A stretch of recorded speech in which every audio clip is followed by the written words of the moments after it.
What's good, YouTube? It's your boy KB back at it with another video. I know it's been about a month since my last one, but I've been working hard at the shop, slacking on this YouTube stuff. But we back at it today with another high-tech video, so let's get into it.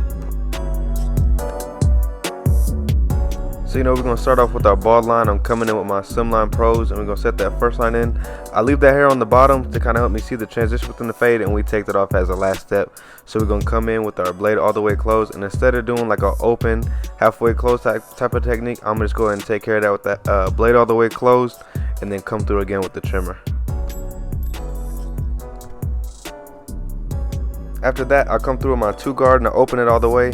This is so I can start the reverse part of the fade. From here on out, I'm going to be going down with all the guards. So I'll do my 2 open, close it, and then as you see, I come in through with my 1, and I'm going to start it off open to kind of create a 1.5 to blend straight into that 2.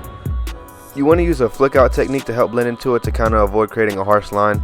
That's a little bit of the point of this reverse fade, is to avoid creating new guidelines. So after that, you see I come in with the 1 closed and go right under where I left off with that 1 open.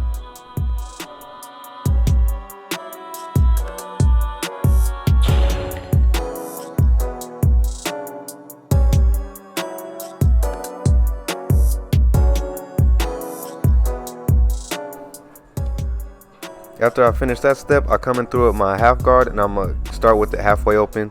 If it need be, open it all the way, close it up, just whatever you need to do to blend into that 1 close that you left off.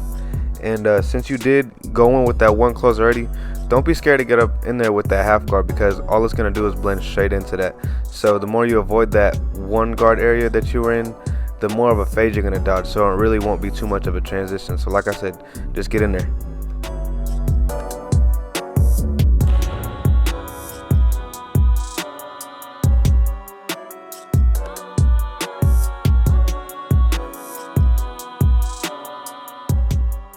Now that I finished that step, I'll come in with my no guard, and I have the blade opened up all the way. I'm going to be blending into that half guard that I left off with, and the guard, no guard open all the way, will blend into the half guard closed. So as long as you're flicking your wrist correctly and not digging in too much with the clipper, it should blend straight in. And if not, just go back in with the last guard you used before this step. But as you see, I started it off open, then I'm gonna close it up halfway and close it up all the way just to help finish off this transition. And I come back in with that half guard to do a little bit more detail work, and right after I'm done with this step, I'll take out all the hair on the bottom and complete that back taper.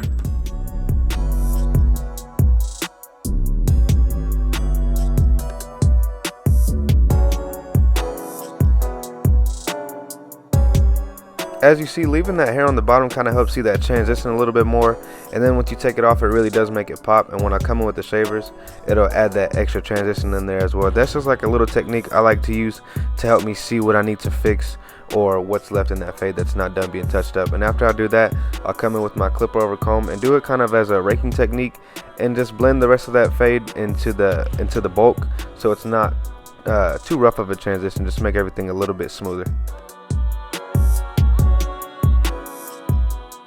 Now we're going to move to the side taper. It's going to be the same steps as the back. So we're going to start with the bald line, and I'm going to put it right where the fold of the ear begins. And for the side taper, I don't leave that hair at the bottom. I'll go ahead and take it out in the beginning. And after this step, I'll come through with my shaver. And make sure when you're doing haircuts like these, or really just any haircut in general, that you're taking down the skin, to always use the shaver for that extra pop in the fade. Now I'm going to come in with my 2-guard close. And after this, I'm going to come with my 1.5 guard. This is just to help the people out that don't skip guards too much.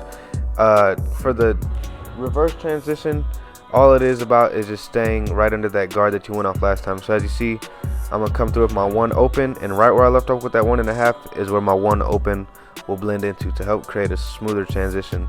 And then after that, I'm going to close that guard all the way. So now it's a 1 close, and same thing, flicking out and stay right under where I left from last time, because if I dodge that line, it won't create too much of a transition. So now I'm coming in with the half guard, and I'm going to start it off halfway open. The higher I get into the fade, the more I'll open the guard, and the lower into the fade, the more I'll close the guard.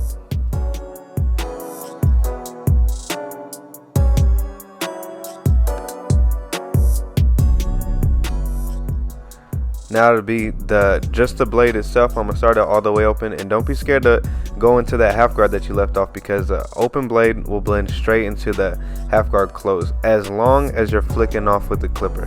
Don't dig straight into the head and create more lines, and then you find yourself chasing a line and now your fade's higher than you want it to be, or it just doesn't look right. Flick out on any guard that you're using, especially with this step. But after the open blade, I'm halfway close it all the way so I can finish that transition, and as you see now, I come back with that detail work.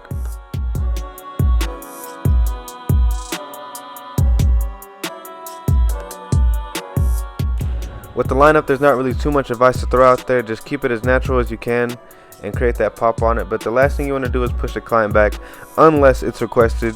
But don't do anything without the client's consent, because last thing you want them to do is be mad that you're over there pushing their line back an inch. Now I'm going to come in with this Topic hair fiber just to add a little bit more enhancement to that. The only thing I can say about this is to avoid making it noticeable. What you want to do with these fibers is to slightly enhance it. Don't let it be known that there is enhancements on the cut. In my opinion, if you can tell there's enhancements, then you're using a little too much.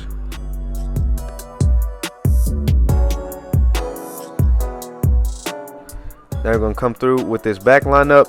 For the back of the neck, be a little more gentle with it. Some clients' necks are sensitive, and if you do have hitters, you do want to watch how much pressure you're putting back there so you're not scarring them or cutting them or anything like that to make them feel uncomfortable.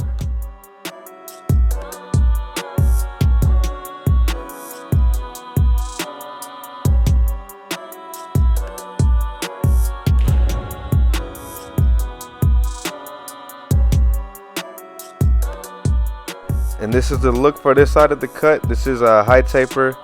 We didn't do nothing off the top. I think I might have trimmed it, but I didn't record it, but I'm not too sure, to be honest with you. But we're gonna go ahead and hop to this side, and for the rest of the video I am gonna let it ride out to the beat. Shout out to one of my clients for giving this beat. I'll have his link in the description. Follow me on Instagram at KBChops. I know it's been a minute since I've been on here, but I'm back at it, and I'm gonna try to keep that same energy. I apologize for falling off. I got a little lazy with it, not gonna lie. But like I said, it's your boy KB. I'll see y'all next time, and I'm out.